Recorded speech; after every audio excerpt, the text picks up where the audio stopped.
As I said, things have been going every way but right here. Let me see if I can fix this real quick.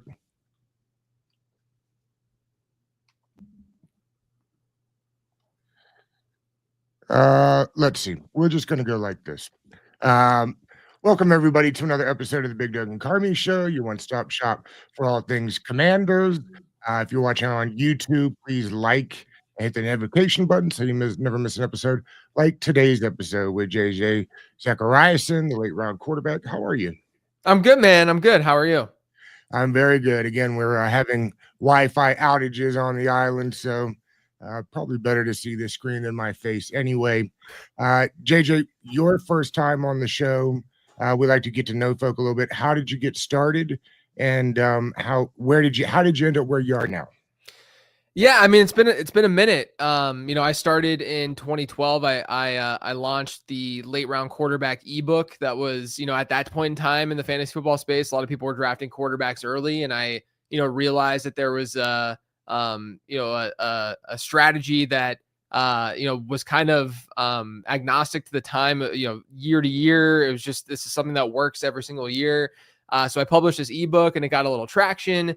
And then a year later, I got a job at Numberfire, which is now not really a thing anymore. But Numberfire hired me on to be editor-in-chief. And then a couple years after that, we were bought by FanDuel. And so I worked for FanDuel for a good 6 or 7 years. And then over the last few years, I went out on my own and started late round fantasy football. So it's been kind of a journey, man, just kind of started the podcast, the late round podcast, about 8 years ago. And that's been a really big piece of content that I do consistently. Now I'm doing draft guides and stuff with late round fantasy football, but kind of been all over the place, over the last 12 years or so within the fantasy space. It's been awesome. It's been a lot of fun.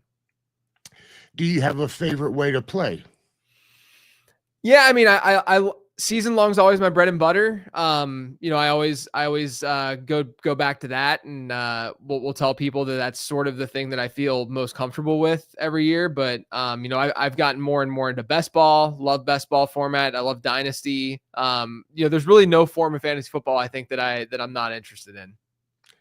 Do you like doing individual defensive players? That is what I'm not as into IDP. And part of the reason is, number one, I feel like when you're in leagues, and oftentimes you'll see leagues, I've been in them before, where you have like 1 or 2 IDP spots. But then when that's the case, there's always going to be someone that's pretty usable on the waiver wire just all the time, just based on supply and demand. But then, a full blown IDP league, I've done it before. It's just a little bit too much for me, to manage and do. So I'm usually just on the offensive side. It is it's a lot of work to keep track of. There's no doubt. JJ, is there any such thing as the perfect build? I don't think so, man. I mean, like I think that strategy in and of itself can definitely dictate and increase your probability of hitting on certain players. But then at the end of the day, getting the right guys, is what everything comes down to. I mean, you can draft teams that go against the grain from a structural standpoint, and it still hits. It's still fine. But I've always approached strategy in fantasy football, and strategy kind of looking at different builds and seeing what the optimal build is. I've always approached it from the standpoint of, I'm just merely trying to increase my probability on hitting on the right players at the end of the day, and kind of reading the market and going about it that way, as opposed to, this is the only build that really matters. I think at the end of the day, there's a lot of ways to win in this game, and that's what makes it so fun. Yeah, I've been asking around a little bit as I've been doing these best balls, and I'm curious your thoughts. Is Kittle currently the best value at ADP at like 39?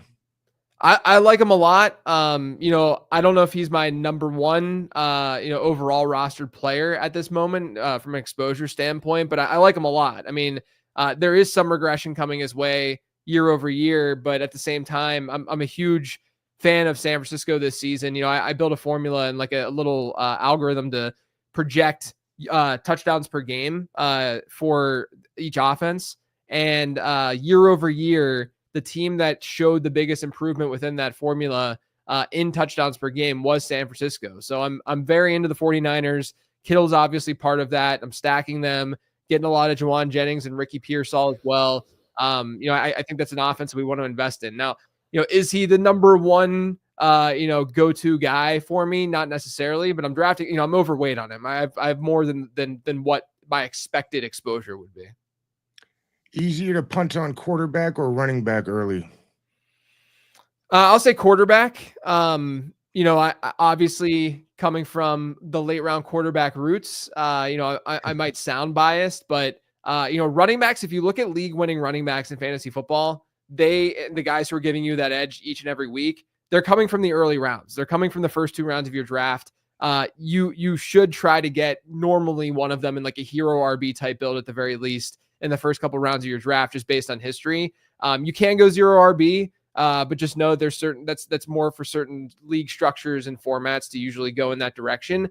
But when it comes to quarterback, I think that the one thing that gets lost, well, there's 2 things. Number one, quarterbacks are getting more valuable, those higher end guys, not necessarily from like a value over replacement player standpoint, but more so from the perspective that they're very, very predictable. Like we know who those guys are going to be. You get Jaden Daniels now added to that mix. You get 4 players who we feel very, very confident are going to be strong assets. And the main reason for that is rushing, right? At the end of the day, we know that Jalen Hurts, Josh Allen, Jaden Daniels, and Lamar Jackson are all going to get it done with their legs. And if you look at year over year correlation, and if you look at passing points per game versus rushing points per game for these quarterbacks, passing points per game doesn't have much correlation whatsoever year over year for these passers, but rushing points per game does.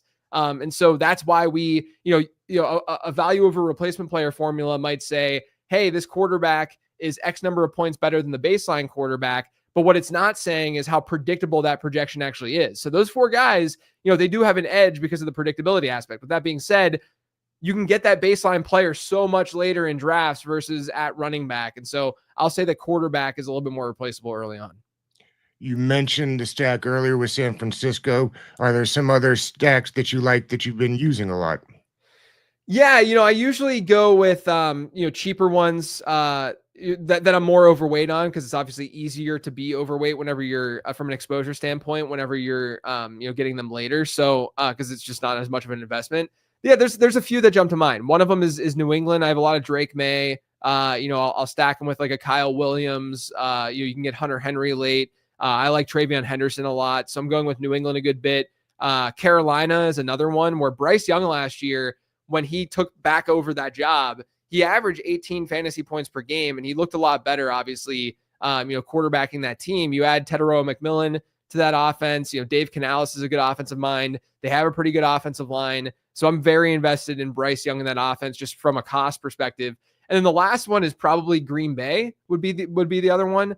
That's a team that I'm not going to be as interested in their pass catchers in a managed season-long league, where you have to guess which wide receiver is going to have their big game in that given week. But with that being said, in best ball, you're not having to play that predictability game. And Green Bay is a team that should throw the ball a lot more this year than they did last year. Last year, their pass rate was around like 48%. Under Matt LaFleur and his history in Green Bay, they've been around the 56 to 57% mark. So I'm expecting Jordan Love to throw the ball more this year, hopefully stay healthy, and that's going to help all the pass catchers there. What is the handcuff there this year? It's not Marshawn Lloyd, is it?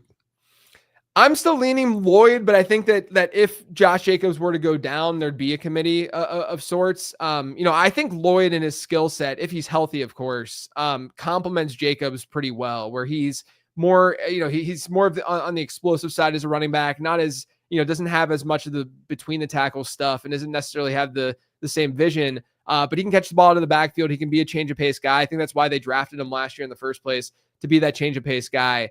So I'd probably lean Lloyd, but I do think it would be a committee if Jacobs were to go down. I've had a bunch of people on here that crunch numbers and are concerned maybe just about the historical usage for Saquon Barkley last year. Is that something that concerns you going into the season? Yeah, I mean, I actually did a newsletter recently, a couple weeks ago, talking about this very subject, and I looked at running backs who had 250 or more carries, and I kind of bucketed them as in like the guys who had 250 to 275, 275 to 300, and over 300 carries. And if you look at how those guys perform year over year, the guys with over 300 carries tend to miss more games. Now, I don't want to say that there's like a direct correlation there, and to say that that's definitively, because of the high volume the previous year, because at the end of the day, 310 carries versus 280 carries. I don't know if we're going to say there's a clear 2-game difference the following season off of 30 carries. But what I will say is that regression hits. Like, regression's a very real thing. And when we do that kind of analysis, oftentimes people come to the conclusion that a running back who's carrying the ball a lot, is breaking down the following season. I see it more as just general regression. It's very, very hard for a running back to maintain such high volume numbers. And Philadelphia is a great example of that, where last year they had a pass rate that was the second lowest in the NFL since 2011. This year, I expect that to increase, not just because regression happens, and that's just what we see statistically in football, but also Philadelphia has a bottom 5 schedule this year when you look at their opponents by win total, by projected win total, which means there could be more negative game scripts, more passing, et cetera, et cetera. So, I'm not necessarily like full-blown fading Saquon Barkley or anything, but I am more interested in the A.J. Browns, Devontae Smiths, Dallas Goddards of the world in that team, as opposed to Saquon, because I do think they're going to throw the ball more this year. Ben Johnson to the Lions, Liam Cohen to Jacksonville. Which of the is the new team better off? Or Yeah, you know what I mean? Like, who loses more, who wins more in that situation? Yeah, I mean, look, I think that both, Jacksonville and Chicago are two teams that people should be investing in fantasy. Just the personnel, you just look at what they have, and it's intriguing. Trevor Lawrence already, for instance, gives you a little bit of rushing juice. Caleb Williams does too. We saw what Liam Cohen did last year with that Tampa Bay offense and with Baker Mayfield, really high touchdown rate for Baker. The weapons are there in Jacksonville after drafting Travis Hunter.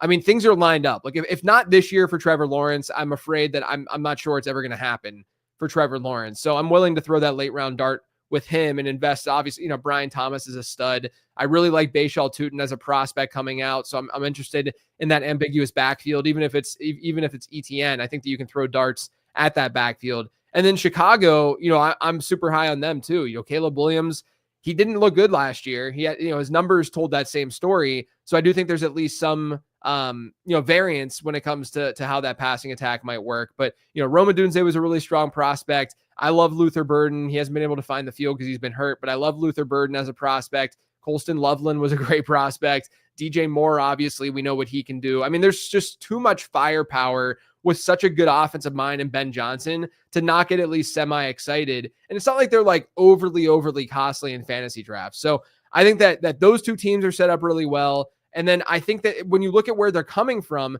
both the quarterbacks in Detroit, Jared Goff, and Tampa Bay, Baker Mayfield, they're huge regression candidates. They had touchdown rates last year that were just really unsustainable. When we see year-over-year production from quarterbacks with that kind of touchdown rate, they almost always decline in fantasy production. So I think Jared Goff is overvalued. I think Baker Mayfield's a little bit overvalued. And so I do think that it's a loss for those offenses, but not just so much it's a loss because they lose their coordinators. It's just, this is, again, going back to that word regression. Regression is such a big deal in fantasy football that I think we need to recognize that those quarterbacks are going to have a hard time maintaining what they did year over year. You mentioned Lawrence. I'm curious. They feel like they kind of get lumped in the same bucket. Would you prefer Lawrence or Herbert? Yeah, right now I have them back to back. I was actually looking at my rankings earlier today. I have them back to back. I have Trevor Lawrence ahead of Herbert right now, only because I do think upside favors Lawrence a little bit more. Obviously, that Greg Roman offense, they tend to run the ball, and he tends to be a pretty run heavy head coach. Every move they made this offseason, they draft Amari Hampton in the first round. I know they got Trey Harris, but they also just needed some out perimeter body, in that offense. So I'm not that surprised they went and got Trey Harris in round 2. I think that they ideally want to be a run heavy team. The defense can play. So I'm going to lean Trevor Lawrence, but I do think they're mostly in the same tier. What do you expect out of A-Chain this year when you think about some of the moves they've made? It feels like he's in line for a big target share. Yeah, I mean, he was last year too, right? He's a Right. player in my draft guide right now where he's a player that I think people should be targeting. If you look at him last year when Tua Tagovailoa was healthy and playing, and I'm looking at my draft guide right now and the stuff that I'd written up about him, but Achane was unbelievable when Tua was healthy last year. He played 11 games with him. He averaged 22.6 PPR points per game. Saquon Barkley last year averaged 22.2 PPR points per Oh game. wow. So when Devon Achane was in the lineup with Tua Tagovailoa, he was better than Saquon Barkley in fantasy football. And then you add on top that they lose Jonnu Smith, who kind of operates in that same area of the field. Like that's part of the reason why Tua had such a low ADOT last year, was because he was just kind of getting it out quickly. Maybe it had to do with the concussion. They obviously had a poor offensive line, but that benefited both Jonnu Smith and Devon Achane. Now Jonnu Smith's gone. So it makes me feel better about Achane being able to sustain that like 18.5% target share in the offense. So I'm very high on Achane.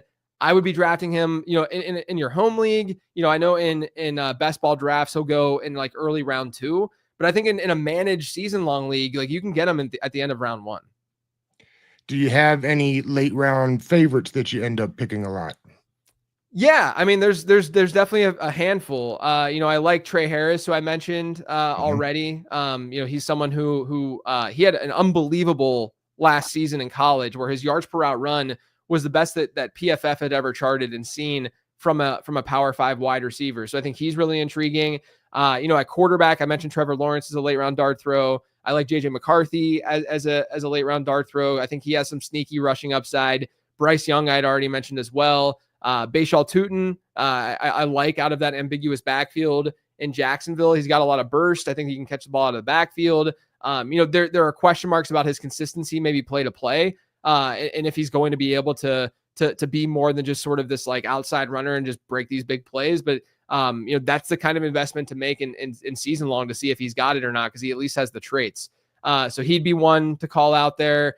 I like Kyle Williams out of New England. He had a pretty good production profile within my prospect model. And then the last one I'll say Tucker Kraft in Green Bay, where he's more of like a low end tight end 1, high end tight end 2 at the moment. But generally speaking, in fantasy football, you want to target tight ends who are in offenses that have a lacking of wide receiver talent, obvious wide receiver talent. And not to say that Green Bay's wide receiving room is bad. It's just they don't have any clear-cut alphas in that room. So there's a real chance that Tucker Kraft ends up being a top 2 player in target share in that offense this year. He was unbelievably good from a yak standpoint last season. That's going to regress a little bit, though. Tucker Kraft last year had a yak per reception of 9.3 yards Oh when the wow. player who was in second was George Kittle, and Kittle was at 6.6. So Yeah. it's an unsustainable rate, unsustainable number. But with that being said, I think it does show that he's got the right athleticism. He has the ability to be sort of that like game breaking tight end. So I'll take that chance as a high end tight end 2 in fantasy. Let's see. This is a Commanders podcast. So are there some Commanders that you're interested in this year? Yeah, I think that the backfield is really intriguing. I've never been much of a Brian Robinson guy from a fantasy standpoint, because there's so many trends and so many data points that just point to receiving being so important in fantasy football, and obviously more from a PPR perspective, but that's what the majority of people play in. And Brian Robinson basically has a cap target share because of the way that they use him and just how he's deployed. So I think that the out for people drafting Brian Robinson is essentially he's got to score a lot of touchdowns, which that's not really what I want to bank on typically. Right. It's just, there's a lot of variance in that. So I've actually in best ball, I've gravitated towards Austin Eckler a good bit. And I think even Krosky Merritt, their rookie, if he ends up making the team, I think he's a decent dart throw. Prospect wise and profile wise, wasn't my favorite, but I do think he has enough athleticism, and sometimes that's enough, especially within a good offensive environment. And in an offense that doesn't have like a clear cut stud ahead of him. So I've been throwing darts that way in the final rounds of even like best ball drafts over on DraftKings, where it's 20th round. Let's just see what happens, kind of thing. So I've been going after those backs probably the most on the Commanders. Zach Ertz was on fire at the end of last season. Just how things went for them. Were you interested in a late round throw on Ertz? Yeah, I think Ertz is fine too.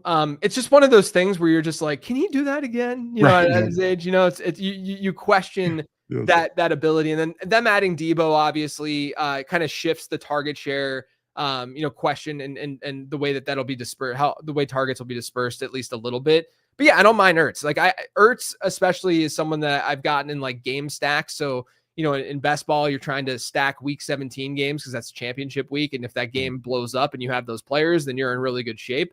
So they get Dallas in week 17. So anytime I'm drafting like Dak and Pickens or Dak and Lamb, sometimes I'll bring it back with an Ertz, or if I get Jaden Daniels, early, I'll try to stack him with Ertz as well.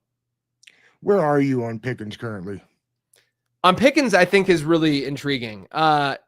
He could very easily run like 100 more routes in Dallas than he did in Pittsburgh. Right. And if that happens and he maintains sort of his per route run efficiency, which I think he's capable of doing opposite of CeeDee Lamb playing with Dak Prescott, I think that he's a value right now. Like I have him ranked a few spots higher than where consensus ADP has him ranked. I think he's a target for the most part. And the other thing in these kind of situations that I always think about is the contingent upside, where someone like Pickens, like in that same range where he gets drafted, you could get Cortland Sutton or George Pickens, right? And I think a lot of people would say Cortland Sutton has a better projection, like he's in a better situation to just be the alpha in his offense. Which, sure, he's definitely the alpha there at the moment in Denver. But my retort would be, we shouldn't only be drafting off of projections. We should look at range of outcomes. If something were to happen to CeeDee Lamb, George Pickens as the clear one in Dallas, a really pass heavy offense with Dak Prescott, I mean, he could be seeing 30% target shares week in and week out. And that's amazing. That would be incredible from a fantasy perspective. So I think his ceiling is a little bit higher than where he's being drafted right now as well. His replacement was DK Metcalf. You hire on Metcalf in Pittsburgh or Pickens now in Dallas? I like Metcalf a little bit more than Pickens, but part of that is I think the market is making a little bit too many assumptions about how Pittsburgh's offense is going to operate. Yes, I think that the likely outcome is that they're going to be pretty run heavy. Obviously, Arthur Smith has that mentality, and that's how he runs his offenses. But if you look at his offenses historically, he was in Tennessee, and in Tennessee he had Ryan Tannehill and Derrick Henry. So obviously in that environment, you're going to run the football because you have Derrick Henry, and Ryan Tannehill was efficient, but you're not going to give Ryan Tannehill 700 pass attempts a season. And then he goes to Atlanta. He had question marks at quarterback in the tail end of his time in Atlanta, but early on he had Matt Ryan. And the first year he got there, they were actually a pretty pass heavy team with Ryan and with the weapons at their disposal. So I think that Arthur Smith leans into personnel more than people give him credit for, right? I think that the narrative of him being super run heavy is, yes, partially mentality, but also partially just due to what he's been given and what he's worked with. And now part of that is him as like the head coach and not getting a quarterback in Atlanta and not, really solving that problem. But when you look at what they have in Pittsburgh right now, Aaron Rodgers stepping in, what if Aaron Rodgers isn't totally toast? Like that would be great for Pittsburgh. But also, they will probably lean on the pass a little bit more than they did last year. When they had Justin Fields starting and then they switched to Russell Wilson, then they lost George Pickens for a handful of games, which really derailed that offense because they didn't have a one at all pass catcher. So I think that we might see a little bit more passing from that offense. And so if DK Metcalf walks in, he's the alpha. He sees a 27% target share. He should be fine in fantasy. JJ, we wrap these things up with a little game I like to call Who Would You Rather? I went to Football Guys, pulled up their ADPs, and I'm curious who you prefer at ADP. This week, we're doing running back rooms for the same team. So, like, you prefer Chase at 1 or Higgins at 27? So is this all within the context of their ADP? Correct. I'll say Chase because I think that there's going to be some regression hitting in Cincinnati, and I feel better about Jamar Chase's talent. Puka Nacua at 7 or Adams at 35? Love them both. I love them both this year. I think Puka is undervalued. I think Devontae Adams is undervalued. I'm just going to go with Devontae Adams. He's a little bit cheaper there. He didn't show any signs of drop off last year. And in this offense, I think that they could combine for like a 55% target share in the offense. Lamb at 6 or Pickens at 60? Love them both. Again, I've been drafting both of them pretty heavily. I'll go with Pickens. I've drafted a little bit more Pickens for the reasons that we just talked about. Brian Thomas Jr. at 14 or Hunter at 61? I'll go Brian Thomas. We know that, his rookie season is one of the best rookie seasons in general, but also on the peripherals front. So like you look at route run numbers, etc. There's just so much of a ceiling there. And then with Liam Cohen and just the question marks with Travis Hunter and where he's going to play, I'll say Brian Thomas. And I'm not sure that I think I got the numbers wrong here, but just in general, you prefer taking Hill or Waddle? I think it's Hill at like 28 and Waddle at 32. They're not that far apart, I guess. Yeah, I mean, from what I see, I've seen, if I'm getting Waddle in like round 5, round 6, I'll say Waddle. But if not, if it's more like that, then I'd say Hill. JJ, what's going on with the late round quarterback? What's coming up? Yeah, so I got the podcast. I have a draft guide that's out there. Doing the podcast right now 3 times a week, and in season it's going to be 5, sometimes even 6 times a week.